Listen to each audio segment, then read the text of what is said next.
Hello, everybody. Welcome to Snyder's Inc.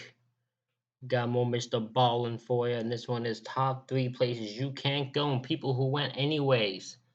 Part 17. We'll get right into this. Hit the like button, hit the subscribe button, and let's get right into this. Top three places you can't go, people who went anyways. Part 17. Let's go.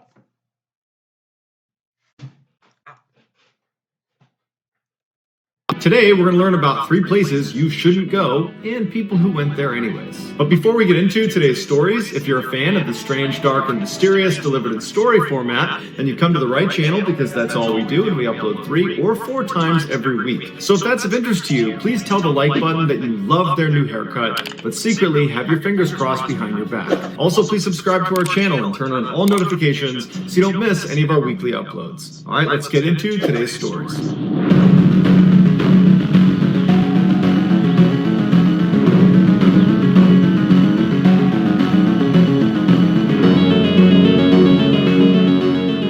On July 11th, 1999, 17-year-old Thomas Nazaro was taking part in a month-long mountaineering course in Alaska. He, along with 10 other students and 3 instructors, had spent the past 26 days hiking up several peaks, and now they were taking a break at the base of this glacier. They were going to hike up the glacier, but before they did, it was customary to reward the students that had done the best job over the previous few weeks, taking on all the different mountaineering skills and survival skills, and allowing those students to hike on their own up this glacier for the last couple of days. And so the instructors hand chose a couple of students that... That's a weird reward. Why is that reward? Why is the reward you have to... Congratulations, you've done everything well. You've done it all with the group very well. People are gonna send you up this little fucking mountain up here on your own. You ain't going no fuck all. Here you go, have fun. Think you'll lead a bunch of people to their death. I'm just saying. that fell into that category. Thomas was one of them, and told them after this break was over, they could head up and they would see them at the end of the trip. And so, feeling very proud, Thomas and the other students who had been chosen stood up and began walking up this glacier. And after a couple of hours, they'd made it about 3 miles up when they found this perfectly flat area that was perfect for camping out. And so they decided that that would be their campsite for the night. And so everybody started setting up their own tent and getting their sleeping bag laid out, and Thomas volunteered to go find some water. He had heard what sounded like a stream a little ways away from where their campsite was, and so Thomas grabbed his pot and he went around the corner out of sight. After a while, when all the other students had set up their campsites, they realized Thomas had not come back yet. And so they walked around this corner and they looked and they realized it was a dead end. About 100 feet in front of them is just a huge ice wall that goes up on all 3 sides, and there's nowhere else to go, but Thomas is not up there and he did not come back to the campsite. And so they're thinking, that's pretty weird. I mean, is he behind some ice crevasse that we can't see? And so as they're looking from a distance, they see that his water pot is sitting at the base of this ice cliff. And so they figure, okay, he's somewhere over there, obviously. And so they start walking up towards the base of the ice cliff, still yelling his name, and he's not yelling back. And they get about 3/4 of the way to this ice wall when one of the other students yells, "Stop!" And they all stop and look down where he's looking, and they all realize what's happened to Thomas. They turn around because it's extremely dangerous where they're walking, and they run back through their camp down the trail, and they find their instructors and they tell them what they think happened to Thomas. Their instructors are horrified. They run up the trail, they make it just before the base of this ice wall to get as close as they can, knowing that it's very dangerous what they're trying to do, and they realize there's nothing they can do to help Thomas. And so before long, the police are called, and it's a full-scale rescue operation on top of this glacier. The theory of what happened to Thomas is he left his campsite with his pot of water, he went around the corner so he's out of sight, and he went to the stream, the glacier stream, and he started filling up his water, but it was taking a long time because the stream just was not very powerful. And from where he was, he would have heard the sound of rushing water coming from the ice wall because there was water pouring down the ice wall. And so he would have walked over to the base of this ice cliff and put his jug out to get water, and as soon as he was right up against it, he would have slipped down into the ice. Because at the base of this ice wall was something called a moulin, which is a hole in the glacier caused by water runoff percolating down through a crack. And over the years, they can get pretty deep. And so when the police showed up, they went over to the hole and they're yelling down to Thomas, but they're not getting a response. So one of the skinnier officers put on a dry suit and then a harness and then was lowered head first into this hole. And so the inside of a moulin, it starts wide, but then it gets smaller and tighter all the way down until it comes to a point. But sometimes that point is very far down into the ice. And so this officer was hoping that at least, even if he couldn't get to Thomas, he could at least see Thomas. But after going 100 feet down, the hole got so narrow he couldn't go any farther, and even with his light, the hole just kept going. It was like into infinity all the way down into this glacier, and there was no sign of Thomas. And so after that officer was pulled out of the hole, the police went to a fiber optic cable that had a camera at the end of it, and they began lowering that down into this hole. And so down it went, deeper and deeper. It passed the 100-foot mark and all the way down until they literally ran out of cable. And so from this camera's perspective, 250 feet down into this glacier, the hole just kept on going and going and going, and there was no sign of Thomas. And so they pulled the cable out, and they realized there was nothing they could do for Thomas. Since he was below 250 feet, that means he fell at least 250 feet, and so it's unlikely he survived the fall to wherever it eventually stopped. And if he did somehow survive the fall, which is a horrifying thought in some ways, he would have been wedged somewhere deep down inside of this glacier, and the water runoff coming off of the ice wall would have eventually filled up all around him and gone over his head, and he would have drowned. And so shortly after the search was started, they called it off. There really was nothing they could do. And That's insane. This guy just went to go get some water. He did a very, I don't even want to say a very stupid way. He saw running water and tried to do it. Fortunately, it was just ice, and he slid down into a hole that pretty much went for infinity and beyond. Because it went and past 250 feet, they couldn't get there. It was like there was nothing they could do. They were in no safe situation. They could not save this person, save this boy, no matter how much they wanted. It was not possible. That is heartbreaking and sad to hear. unfortunately, his body was never recovered. In 1998, Fresha Bakery, which was a bread company in Leicester, England, was all about profits. And their employees knew this, because all the time, corners were being cut for the sake of money, even if it was totally dangerous. In May of that year, one of the company's industrial ovens needed a minor repair. One of the cogs inside the oven had come loose and fallen off, and someone just needed to pick it up and put it back on. To picture this oven in your head, think of the scanner you put your luggage through at the airport, the X-ray machine. It's kind of like that. It was this 80-foot long metal tunnel where there was a conveyor belt that ran through it, and you would put dough on one side, and it would run through with the conveyor belt through this oven, and then on the other side, it would be fully cooked. Whenever repairs were needed inside one of these ovens, the procedure was to completely turn off the oven. So not just the heat, but the whole operation needed to be completely shut down, and then the oven would sit for almost a full 24 hours before a mechanic would go in and make the repair. But the mechanic cost money, and every hour that this bread machine was not operational, the company would lose $1,500. And so the managers of this company thought, you know what, that's too much money to be giving up. If we do the repairs ourselves, that saves us on the cost of the mechanic. And if we can find a way to make the repairs while leaving the oven partially running, that will save us a whole bunch of money too. Someone pointed These two people, these managers all deserve to be arrested and charged with whoever's death's about to happen. Because these dipshitted little fuckers are so cheap and fucking stupid that all they care about is money. All they care about is money. Money to the point they will put their employees in danger. If I found people like this, I'd quit my job. If people are this desperate for money that they will do shit knowing it will cause my death and will just take corners no matter what, I quit the job immediately. Because that proves they don't care about me. They don't care about anyone who works there. All they care about is money. And we're about to see an example of why they only care about money, and they'll put everyone at risk in order to get money.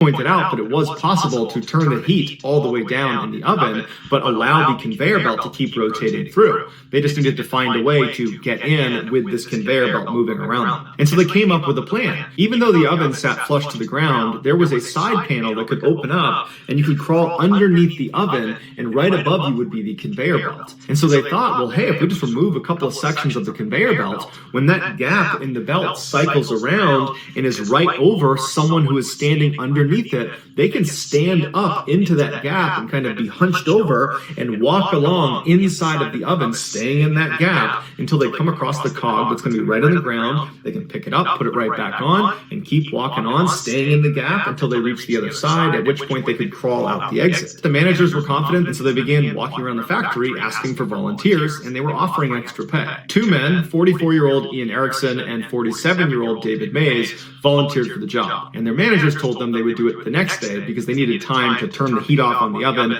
and let it cool down first. That night, David was out with his friends, and he was talking about how he was kind of nervous about getting inside of a semi-operational industrial oven, but he told them the money was good. The following day at 9 a.m., the oven's heat was turned all the way down, and the plan was it would sit like that all day and cool off all day, and then in the evening, Ian and David would get inside and do the job. But Ian and David had a really important soccer game they wanted to watch that night, and so they asked their manager, would it be possible to go in a little bit earlier? And so the manager walked down to the oven and put his hand inside one of the entrances, and there were fans blowing into it, and it had been off for a couple of hours, and he thought, you know what, this is probably fine, you guys can go now. A few sections...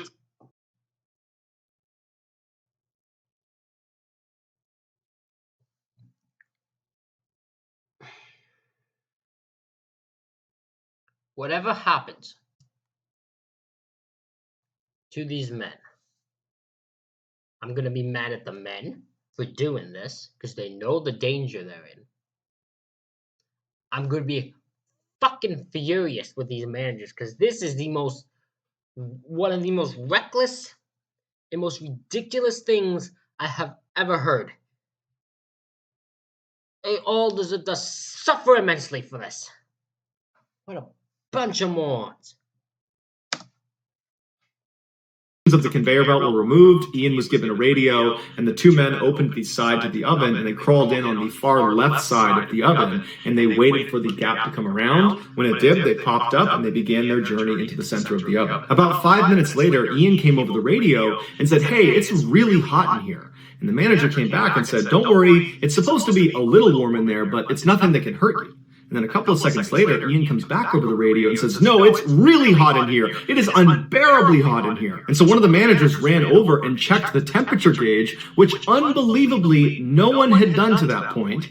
And the temperature at the center of the oven was reading over 200 degrees Fahrenheit. It was hot enough to boil water in the center of this oven. And unfortunately, there was nowhere for Ian or David to go. The belt could not go in reverse, and the fastest it could move is 17 minutes start to finish, so agonizingly slow. And they could not crawl up or below the conveyor belt in either direction. There wasn't enough clearance, and they'd get sucked up into the machinery. So they literally had to stay in the gap and slowly walk towards the hottest section of the oven. And so for 10 minutes, Ian and David slowly made their way across this oven, screaming out in pain, yelling for help from anyone, someone, but no one could do anything. And even if they hit the emergency stop button on the oven, it wouldn't help them because the heat inside of the oven is not because it's on, it was residual heat. And by turning off the oven, that would just stop the conveyor belt, trapping Ian and David in the hottest part of the oven. Workers ran and got their tools and did everything they could to try to dismantle portions of the oven to try to get down to Ian and David. But by the time they finally pulled off big pieces of the oven, Ian had already made it to the other side and been pulled out, and he was unfortunately deceased. He had been burned alive, and David had collapsed somewhere in the oven and had been crushed by the machinery that went over him. The bakery and their management team were all fined for their part in this tragedy. Fined? Fine, they should have been arrested. They should have been charged with murder. How on earth is this fined? This was reckless beyond repair. This was them making the choice to do this. They should not be fined. They should all be arrested. Fucking hell. I am furious. Just fine. Are you kidding me? Fucking hell.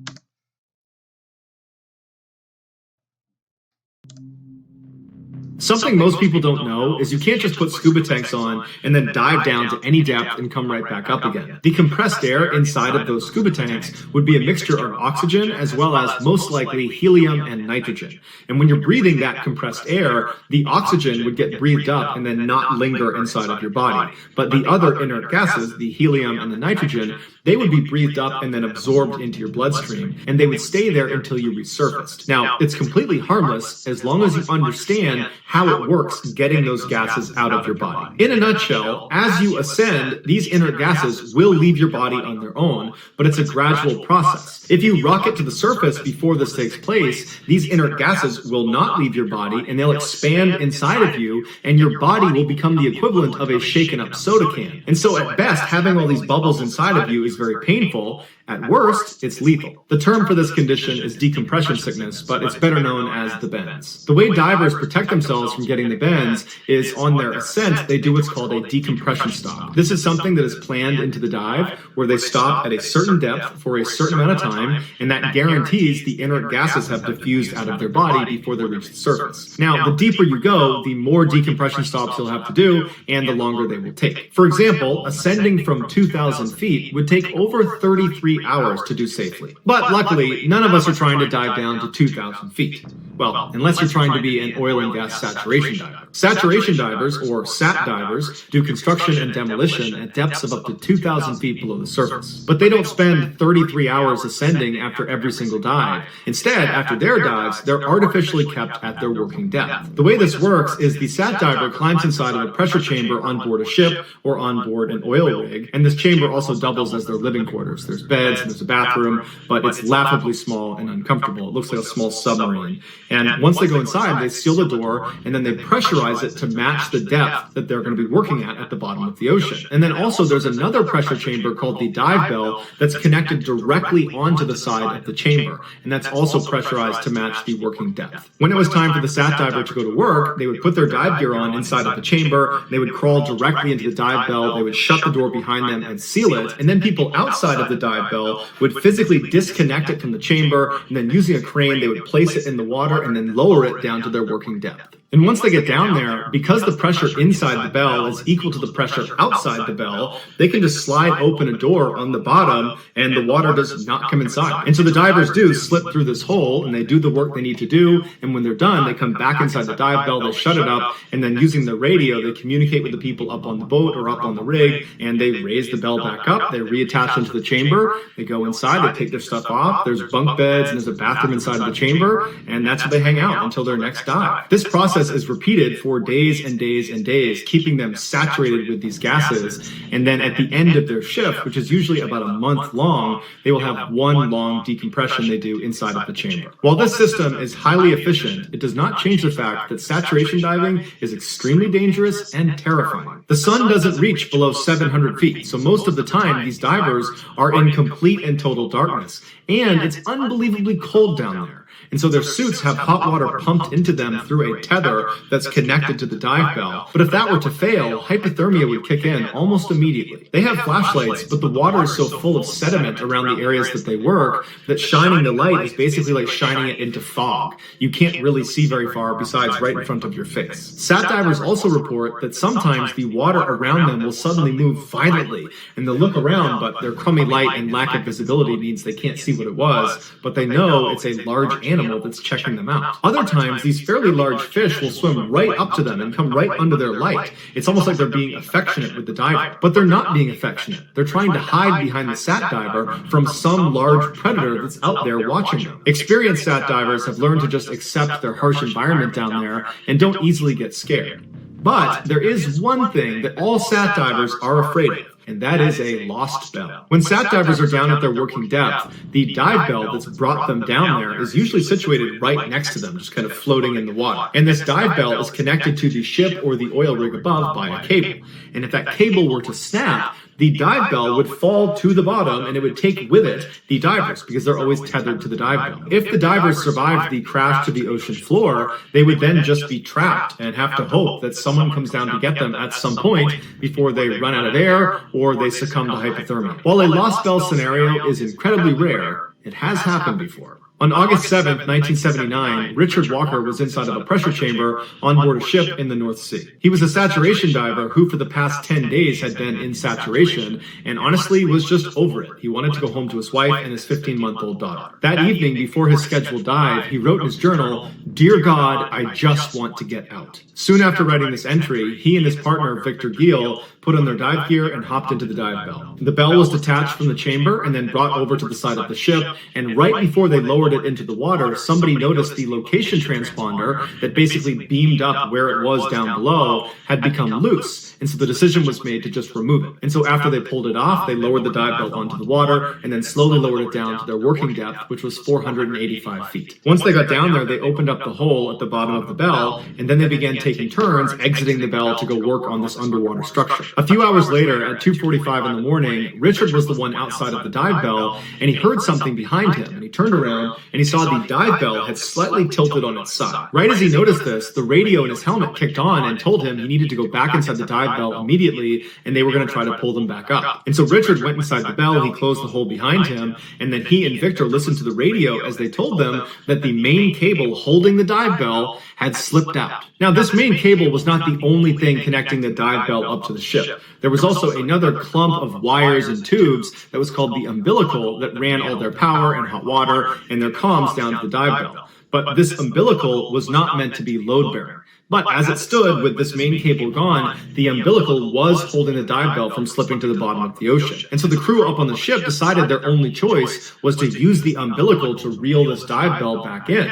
And so they began pulling them up by the umbilical, and almost immediately it completely snapped, and the dive bell fell to the bottom of the ocean about 50 feet below. Now, normally a dive bell would have what's called a clump weight hanging off the bottom of it. And in an emergency, you could detach this clump weight, and the dive bell is buoyant enough it would go up to the surface. But Richard and Victor's company had cut corners and not used a clump weight, and instead attached weights.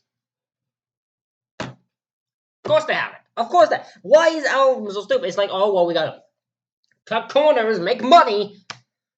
Fuck cut corners, be safe for your shit. So that the people who are doing this for you will have a chance of survival if something goes wrong. Why do we cut corners? For the stupid fucking reasons. That's why I hate some companies sometimes. All of them, just most companies, just they have someone who's fucking stupid. Just to fucking all they care about is money. The morons.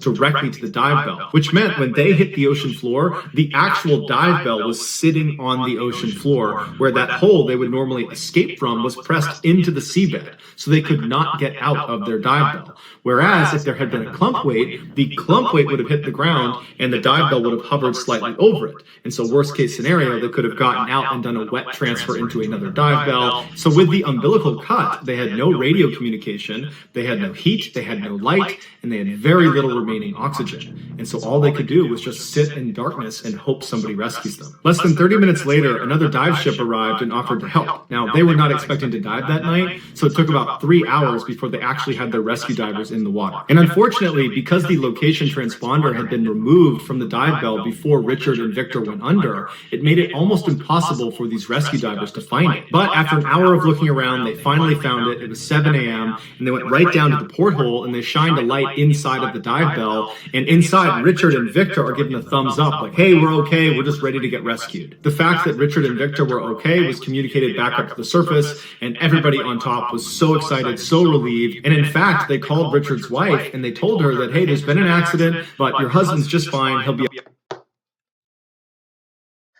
I bet you the fact that they cut corners and the fact those weights and the center of it is planted in there means they won't be able to get out. Because when you cut fucking corners, that means they're in fucking danger, and I guarantee you that's what's gonna happen.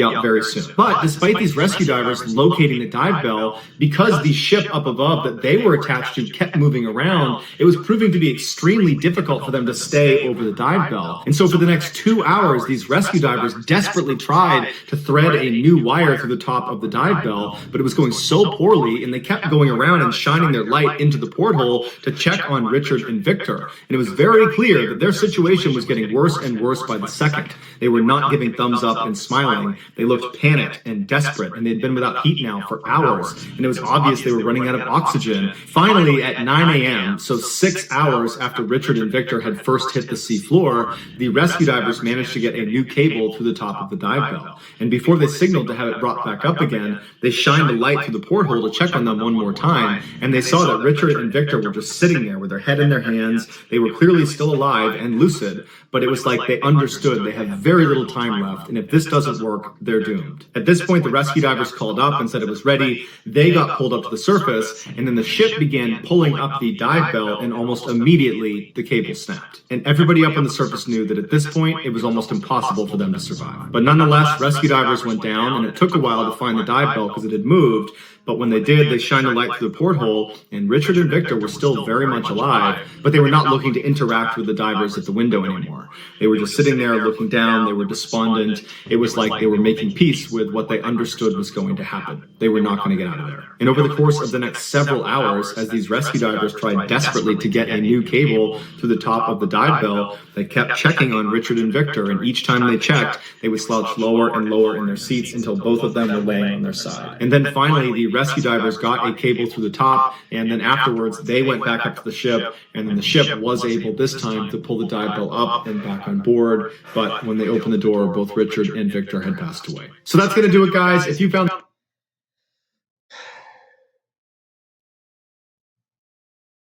They had not cut corners, they wouldn't have died in the first place.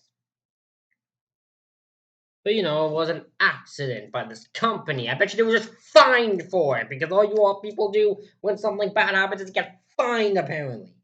We don't hold people accountable, just pay a bit of money and everything's okay. But this has really annoyed me. That has really annoyed me. Ladies and gentlemen, that is it for this reaction video. Hope you all enjoyed it. Hit the like button, hit the subscribe button, comment what you think down below. Thank you all for watching. I will see you all for the next one.